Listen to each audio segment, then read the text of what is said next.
할렐루야. 주님의 은혜가 오늘도 여러분 삶 가운데 가득하시기를 주의 이름으로 축원을 드립니다. 입버릇처럼 드리고 있는 말씀이에요. 어제 저녁에도 상당히 중요한 내용들, 좀 많은 내용들을 함께 나눴습니다만 우리는 주님의 제자입니다. 그냥 제가 교회 교인 중에 하나라면 더 이상 말씀 안 드릴게요. 교인 중에 그냥 하나면 다른 교회도 많고요. 수천 수만의 교인들도 있습니다. 그런 이야기 하려고 하는 거 아니고요. 목사한테도 교회는 수두룩합니다. 목사들도 수두룩합니다. 그런 교회의 교인들 이야기 말고요. 성경은 교회의 교인들을 이야기하진 않습니다. 특별히 누가복음에서는 교회의 교인들 이야기하려고 하는 게 아니라 찾으시는 교회 교인들 얘기하려고 하는 게 아니라 주님의 제자를 좀 이야기하려고 하는 겁니다. 주님의 제자요. 담임 목사가 누굽니까? 라고 물어보면 김성호 목사예요 라고. 여기 마장동에 개척된 교회에 내가 교인이요? 권사요? 장로요? 목사요? 집사요? 성도요? 이런 거 말고요. 주님의 제자요 라고 이야기할 자격 있는 사람들에 대한 이야기입니다. 저는 그 말씀들을 함께 나누면서 우리를 그렇게 청하여 주신 우리의 구주이신 예수 그리스도의 제자로 부름을 받은 하나님의 사람들로서 좀 냉정하고 때로는 가슴을 후벼 파는 이야기이기도 하지만 우리가 그 말씀에 우리의 삶을 좀 비추어 봐야 되지 않을까라는 마음으로 이 귀한 말씀들을 계속 나누고 있습니다. 큰 그림이 뭡니까? 그래서 주님의 제자된 자들의 돌입니다. 교인의 돌이 말고요. 제자의 돌이요. 성경이 기록하고 있는 제자의 돌이요. 그거를 설명을 하는데 이제 관계로 설명을 해요. 우리가 주님에게 있은 주님이 부름을 받은 제자인데 그러면 주님과 주님의 제자의 관계는 어떤 관계냐? 15장 1절부터 7절에서는 잃어버렸던 양을 찾아가지고 어깨에다 메고 오는 그 목자와 양과의 관계와 같은 그런 관계다 이런 거예요. 무슨 얘기입니까? 어찌되었든 이 양 한 마리가 울타리를 벗어났어요. 여러분 제가 여러분이 어떻게 사시는지 잘 몰라요. 여러분들을 의심한다는 얘기가 아닙니다. 희한하게 주일만 보내고 나면 희한하게 교회만 벗어나면 뭔 해방감인지 모르겠어요. 마치 군 생활을 하고 있는 군인들이 영내에서 열심히 나라를 지키다가 휴가를 받으면 마치 뭔가 해방감을 느끼는 그런 해방감인지는 모르겠는데 예배를 열심히 드립네, 기도를 열심히 합네하면 그때는 모르겠어요. 나가 사는 걸 보면은요 엉망진창이에요. 다시 옛날로 돌아가 버리고 옛날 습성이 또 나오고 습관이 또 나오고 계속됩니다. 그럼 왜 그러는지 모르겠어요. 뭘 왜 그러는지 모릅니까? 제자가 아니니까 그렇죠. 그건 제자 아니에요. 교인들도 전 보러 다니고 교인들도 할 거 다 합니다. 술, 담배 다 하고 다 합니다. 이상한 짓들도 다 합니다. 다 해요, 다. 어떨 땐 교인들이 더 하죠. 제가 제자 얘기하는 거 아니에요. 교인들이 더 하다고요. 뒤에서 남의 얘기 쑥덕쑥덕대고 제일 앞장서서 주도하는 거 보면 교인이에요. 뉴스 지상에 올라내리다 하는 거 다 장로네 권사네 하면서 나왔는데 보니까 다 교인이에요. 일치고 돌아다니는 건 다 교인이에요. 도대체 왜 이런 일이 발생이 되는 걸까요? 왜? 창피해요. 들려오는 얘기를 들어보면 너 전부 정말 창피합니다. 아는 척하기 싫죠. 관계 끊어버리고 싶어요. 어떨 때는 진짜로. 근데 희한하게 있을 땐 몰라요. 근데 그거만 벗어나면 아주 엉망이라는 게 다 드러나 버리는데 이게 참 밑바닥 수준 다 드러나는 거죠. 제가 왜 이런 얘기를 드리느냐. 주님의 제자는 자기의 개인적인 삶을 얘기하는 게 아니라 그 주님과의 관계를 이야기하는 거예요.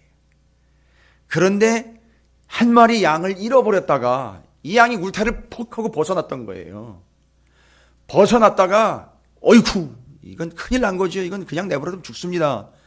근데 이게 다시 돌아왔다는 거예요. 다시 돌아왔다 할 때 그걸 주인이 어깨에다 메고 기뻐하면서 다시 99이 기다리고 있는 울타리로 들어오는 거예요. 다시 돌아온다 이거예요. 회개입니다. 제자는 회개하는 자예요. 회심하는 자라고요. 아니면 아니군요 하고 돌아오는 게 그게 제자예요. 그 일로 가다가도 돌아오는 게 제자예요. 올라다가도 내려놓는 게 제자입니다. 입에 나올래다가도 들어가는 게 제자예요.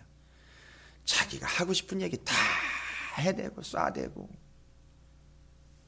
왜요? 그 사람이 그렇다는 게 나와야 내가 그 사람보다 낫다는 게 드러나니까요. 맨 이런 식이에요. 그러나 관계입니다. 돌아오는 거예요. 찾아낸 겁니다. 한 마리 양 울타리 넘어갔다가 허랑방탕하게 난리를 피다가 찾아내는 겁니다.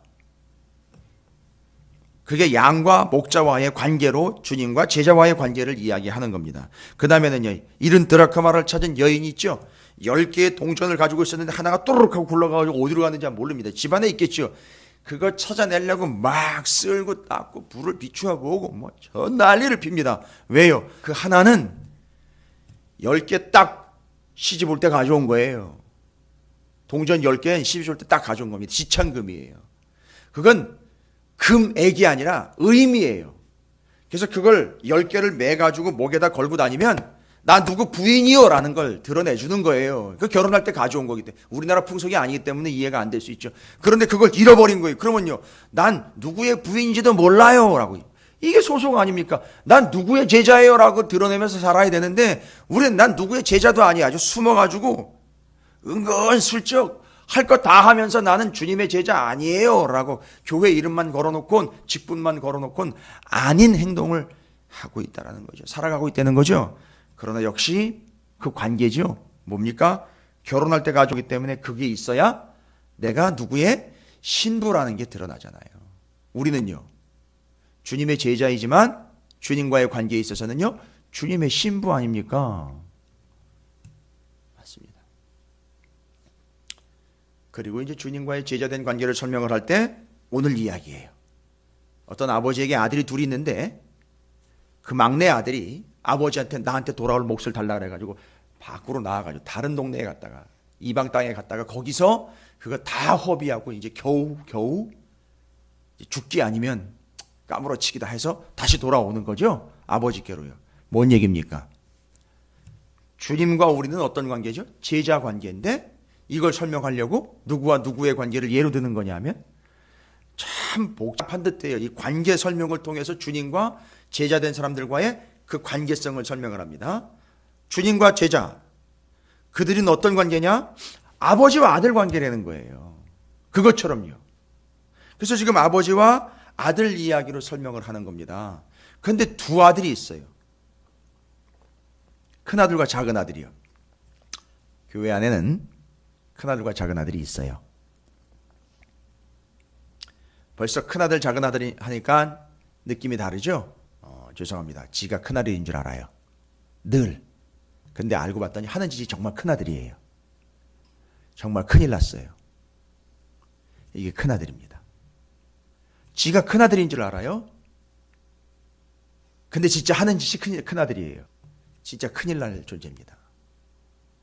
여러분 잘 보시면 결론적으로 물어볼게요. 제가 돌아온 아들은 누굽니까?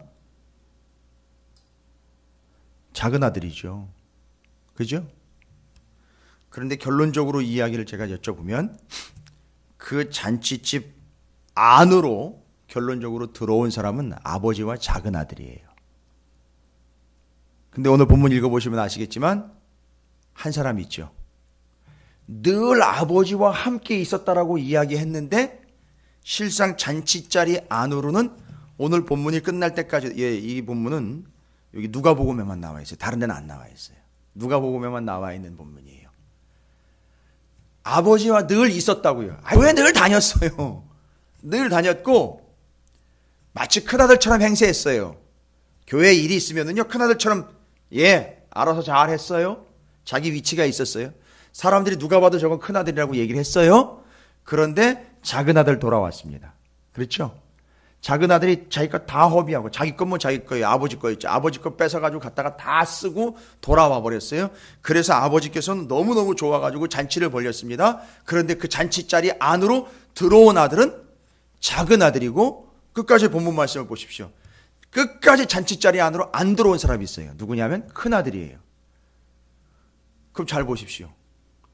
본문 말씀에 오늘 11절부터 32절까지 결론적으로 이야기하면 잃어버린 아들, 아직도 안 돌아온 사람이에요. 그러니까 이 본문에서 진짜 잃어버린 아들은 누구냐 하면 큰 아들이에요.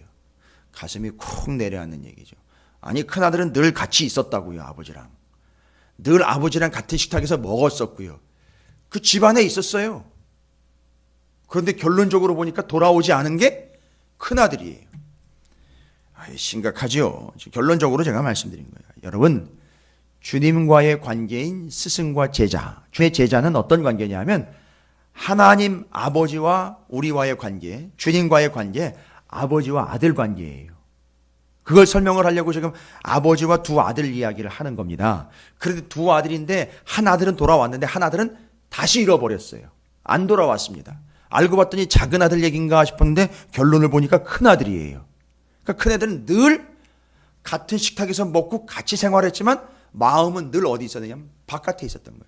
끝까지 안 들어온 겁니다. 자, 그러면 주님의 제자를 설명할 때 아버지와 아들 이야기로 합니다. 그러면 아버지와 아들 관계는요, 뭡니까?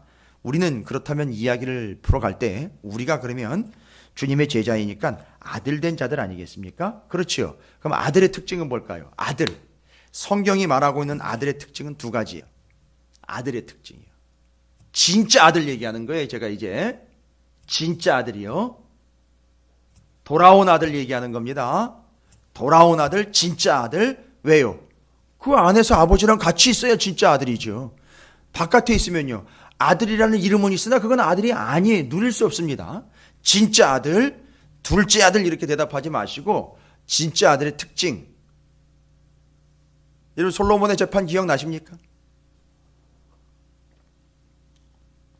멍청한 엄마가 애를 깔고 죽였어요. 태어난 지 얼마 안 되는 애를. 그 애를 바꿔치겠죠? 그래서 두 엄마가 싸움을 하면서 솔로몬한테 왔지 않습니까? 진짜 엄마가 누군지 판단해달라고. 그렇죠? 진짜 아들이 누구냐? 진짜 엄마가 누구냐? 이거 얘기하는 거잖아요. 그럼 여기 본문에서 말하고 하는 것. 진짜 제자가 누구냐? 진짜 아들이라는 거죠. 근데 진짜 아들이 누구냐?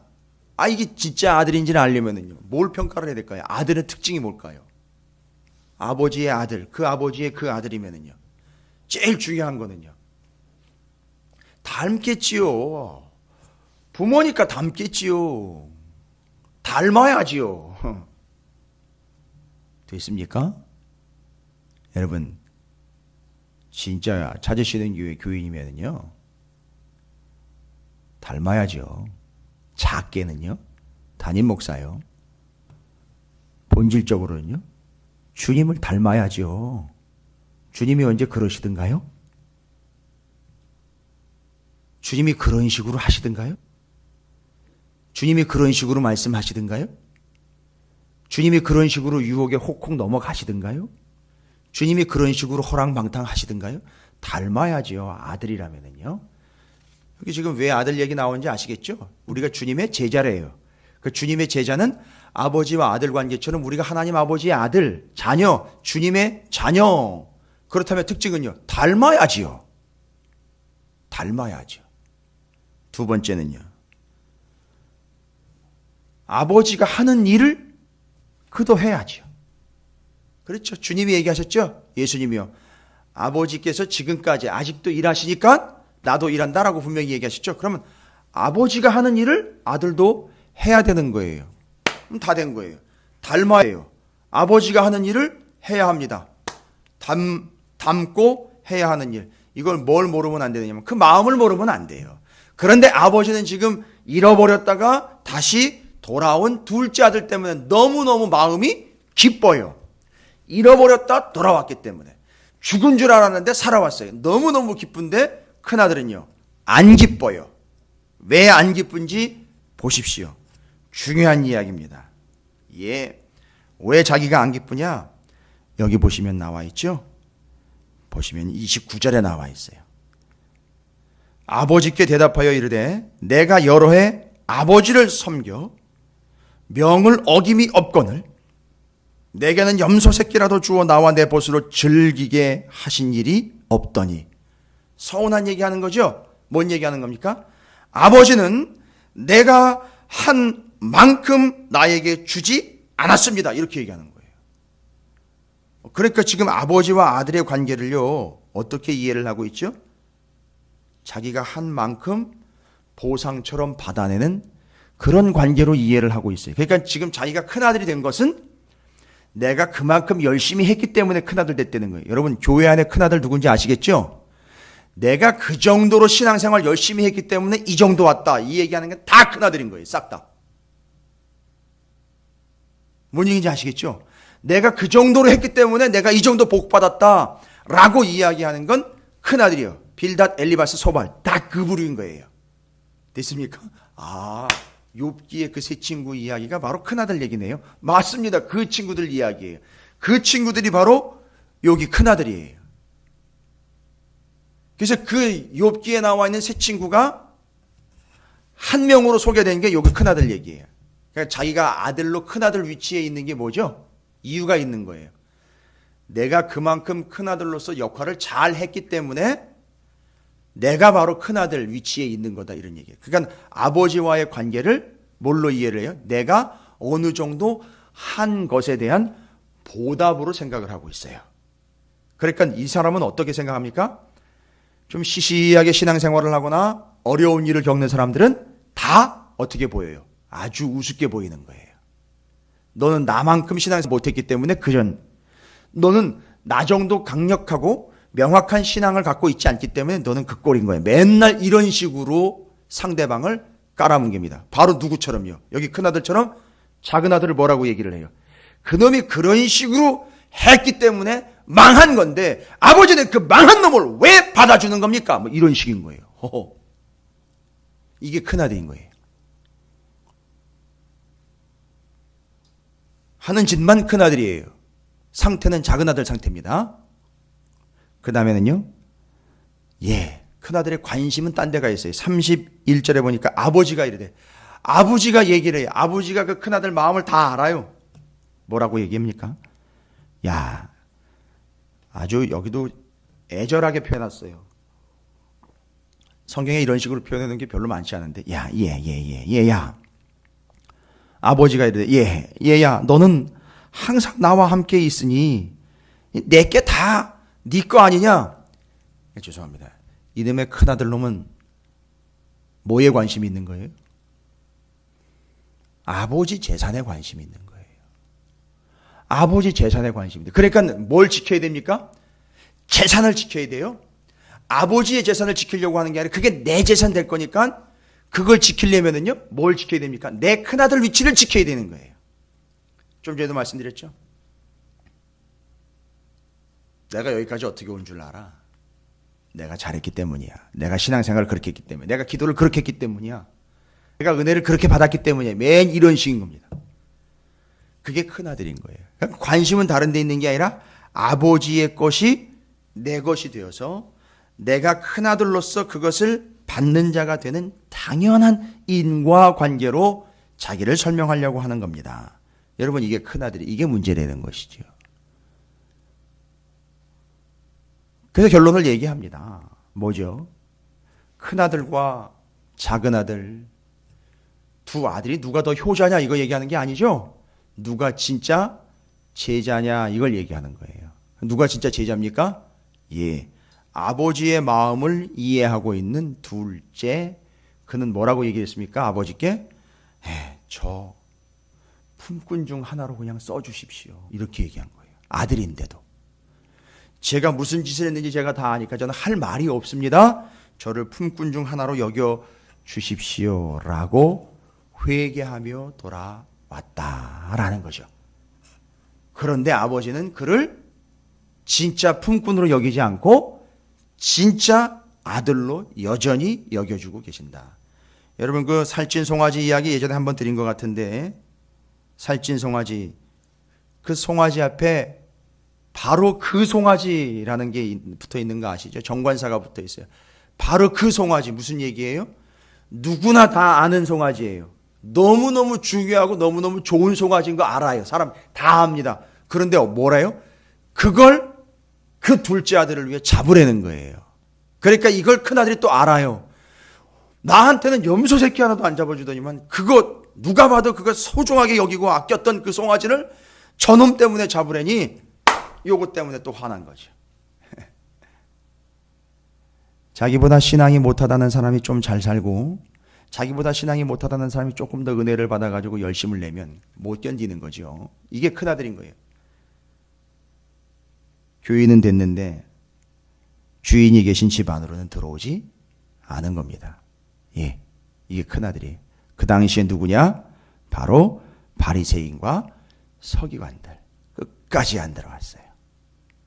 그런데 오늘날에 끝까지 그 주님의 울타리 안으로 안 들어오고 교회 언저리에서 주타기하는 사람들이 분명히 있어요. 이런 식이죠. 이 큰아들이요. 끝까지 안 들어왔습니다. 들어오는 방법은요? 다른 거 없어요. 회개하고 들어오는 거예요. 그럼 진짜 아들 되고 진짜 제자가 되는 겁니다. 여러분, 우리는 모두 주님의 청함을 받은 진짜 제자들인 줄로 믿습니다. 오늘 한 날 동안요, 고민 좀 한번 해보십시오. 내 안에 큰아들의 모습은 없는가? 과연 나는 작은 아들처럼 그렇게 그냥 아무것도 없는 상태에서 그냥 그저 주님만 보고 아버지만 보고 따라 들어왔는가? 이거 한번 비교해 보십시오. 여러분 모두가 다 둘째 아들 되시기를 주님의 이름으로 축원을 드립니다. 잃어버렸다 찾은 자 되시기를 주님의 이름으로 축원드립니다. 예, 그거 다 내려놓고 다시 돌아오십시오. 주염 열매 내려놓고 다시 돌아오십시오. 돌아오면 됩니다. 주님께로 들어오면 돼요. 아버지 하면서 찾아 들어오면 됩니다. 너는 왜? 이러지 마십시오. 아버지라고 들어오시면 돼요. 저건 또 왜? 이러지 마십시오. 그냥 아버지 살려주세요. 먹여주세요. 입혀주세요 하고 그냥 돌아오면 돼요. 손 들고 옵니다. 아버지가 그 길 바깥에까지 살찐 송아지 포인트 해놓고 지정해놓고 길 바깥에까지 기다렸다가 데리고 들어오셨습니다. 여러분 우리 모두가 다 그런 존재가 되시기를 주님의 이름으로 축원을 드립니다. 우리는 주님의 제자입니다. 아버지의 자녀들입니다. 여러분이 그렇게 그 집 안에서 준비된 잔치에 청함받은 자들로서 그것을 누리는 자가 되시기를 주님의 이름으로 축원을 드립니다. 잊지 마십시오. 우리는 자녀로서 제자입니다. 닮아야 돼요. 주님이 하시는 일을 같이 하는 겁니다. 두 가지 잊지 마세요. 아들이기 때문에 닮아야 되고 아버지 하는 일을 같이 합니다. 제자이기 때문에 주님을 닮고 주님이 하시는 일을 우리도 하게 되는 겁니다. 잊지 마시고 여러분이 오늘도 그와 같이 아버지의 자녀된 자로서 주님의 제자된 삶을 온전히 살아가시는 복된 한 날이 되시기를 다시 한번 주님의 이름으로 축복합니다.